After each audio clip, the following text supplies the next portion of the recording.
Well, while these guys are playing with their batteries, I'm going to do a little routine maintenance here on the EX20s. I'm just about at 1,000 miles on this bad boy now. I'm loving it. But the suspension definitely isn't as loose as when I first got it. So I'm going to go in and just kind of lube up all the points of motion. I got some dry lube by PB Blaster. I'll post a link. We'll see how it works. But you want to use some kind of a dry lube because otherwise you're just going to collect dust all over this thing. So this does not contain silicone or chlorinated solvent, so I have no idea what the hell it is, but I'll post it in the link and let you know if it works or not. Well, chlorinated would be corrosive. You say chlorinated would be corrosive to metals? Chlorinated would be corrosive to metals. Really? Would be my guess. Chlorinated. Clorox bleach. Chlorinated. Yeah. Probably not good. Alright, so I popped the side pad off. I'm basically going to lube up this slider here and each of these pivot points up in here, all the bars. Maybe I'll try to get down in here, I'm not sure. I'll probably also lube up the piston on the shock as well.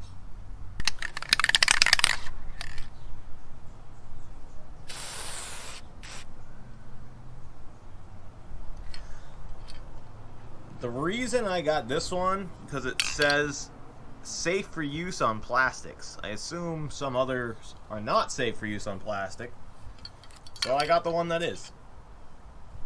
Alright, we sprayed up both sides of the sliders.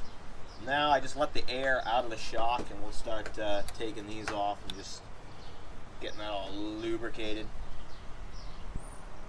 So you're using 2 Allen screws? Yeah, you're going to need 2 Allen keys because it's screwed on either side.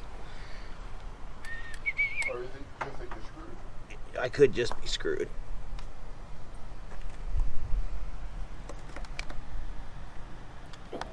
There it goes.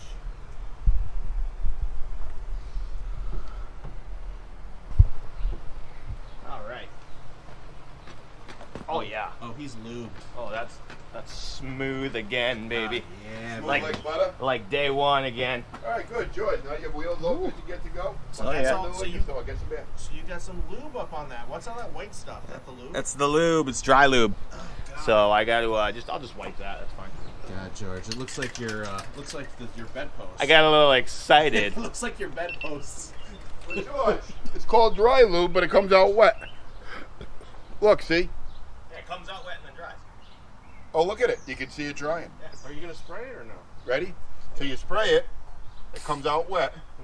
But then if you look, and that's only after not even a minute.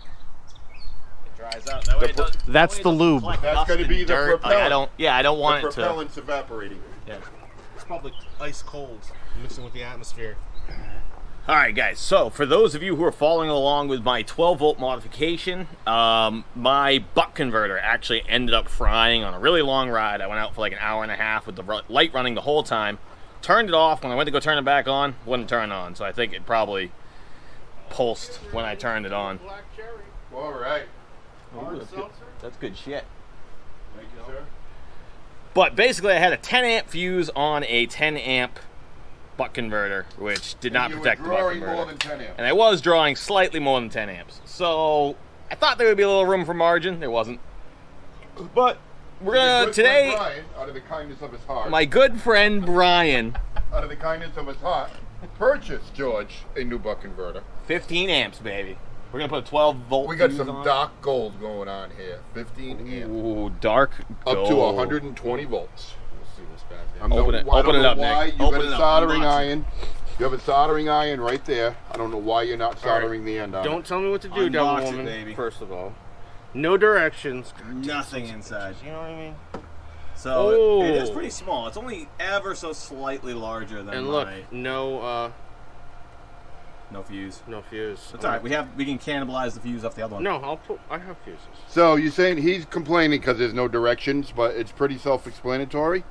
Right there on the front of it, red line input, yellow output line, black is your earth wire. So if you're down to earth and you're a hippie tree hugger, you can relate to this. wire. Look at all this fucking shit in there. All aluminum fucking little It things. was $12. God damn it, you buy trash, Brian, trash. setting on fire. What are we doing with this? Don't worry about this. This is for George, and the people are asking how to fucking set these up. You gonna give that to George? No. Oh, God. What the fuck? You should give it to him. It's a 20 amp. Oh, I should give the it to buck him. converter. Yeah, no. This is mine for my wheel. The fuck? Good Lord, this What guy's the Santa fuck Claus happened? over here. You can learn a lot from me. All right, everybody. This is how it looks. This is what you need to build. Nick just put together. No, I've had this. All right, so Nick is talking about the 12-volt step-down mods, right? People were asking how to wire these things up. This plugs into the wheel charge port. It go negative, positive, switch, turn it on, sends power to the buck converter, converts the 100 volt to 12, sends it back out, Throw a fuse. 15 breaker. Do not forget a fuse. So this is 20, so this has to be 15, you know what I mean? Yeah, I put 10 and 10 on mine and it blew. Technically, I should have one on the positive going in here. I kind of screwed this one up. And then this is 12 volt out. And this is an XT60, and then you can just split off from this multiple ways. But this is basically what you need to build. But I'll draw it up right now and have something a little clearer for everybody. We'll post it in the video. Pause!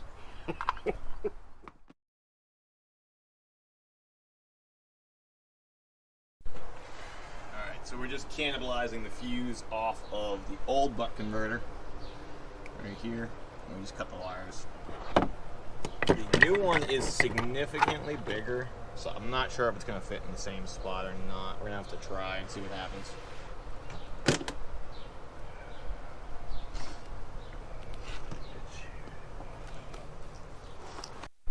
Oh, baby. I've got this thing after Nick started it. I installed it in here, just plugged it in, wrapped it up with some electrical tape. Got this all installed, and with the suspension flat, it fits like a glove. Look at that. That's flat suspension right now. It misses by like 2-3 millimeters in there. And these wires I wrapped around so that they're protected, so that this doesn't catch them. That's what I was worried about, this pinching them. But it looks like this new buck converter just fits. Good job, Grandpa Wire Tie. You're welcome. Yeah, I soldered it. Alright, now let's see if she works. Buck converter on. Woo! Backlights are on, baby. Front light on. Awesome. These switches are so satisfying. Alright, so now this is a 15 amp buck converter. It currently has a 15 amp fuse in it, but I'll probably put a 12 amp just to protect the buck converter. And we are back in business. What am I? Yeah, baby. Looking good. It looks professional on my angle right here. I'll tell you. Looks real good. Well, it kind of looks real shitty without the top on it, but I like it. let's clean it up.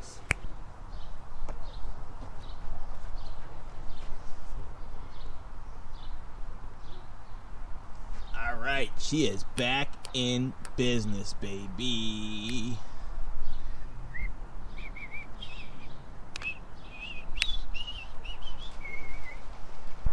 Oh, baby, I just gave her a little test. She is back to butter smooth right now. Back to amazingness. So I definitely think every, say, 600, 700, 800 miles or so, just gotta lube her up, take her apart. Oh yeah, that's gorgeous.